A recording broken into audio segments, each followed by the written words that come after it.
اعوذ باللہ من الشیطان الرجیم بسم اللہ الرحمن الرحیم وَيَسْأَلُونَكَ عَنِ الْجِبَالِ فَقُلْ يَنسِفُهَا رَبِّي نَسْفًا فَيَذَرُهَا قَاعًا صَفْصَفًا صدق اللہ العظیم۔ سورہ طٰہٰ آیت نمبر 105 اور 106 آپ کے سامنے تلاوت کی، جن کا ترجمہ کچھ اس طرح ہے۔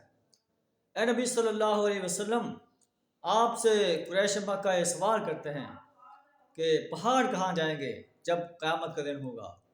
آپ فرما دیجئے ینسفھا ربی نسفا، میرا رب ان کو دھول بنا کر اڑا دے گا اور زمین کو ایسا ہموار چٹیل میدان بنا دے گا، لا تری فیہا عوجا ولا امتا، تم اس میں کوئی بل اور سربٹ نہیں دیکھو گے۔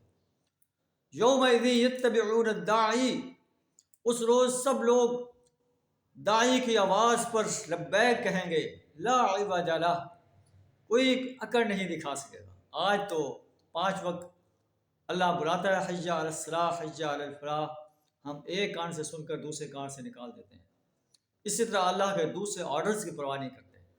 اللہ فرماتا ہے کہ جب قیامت کے دن میرا منادی پکارے گا، سب لوگ اللہ کی عدالت میں حاضر ہو جاؤ، سب حاضر ہو جائیں گے، کوئی اکڑ نہیں دکھا سکے گا۔ دنیا میں اکڑ دکھانے والے انسانوں کو اپنے اس انجام کے بارے میں سوچنا چاہیے، قیامت کے روز ہمارا کیا انجام ہوگا اگر ہم تکبر کرتے رہے، اکڑ دکھاتے رہے۔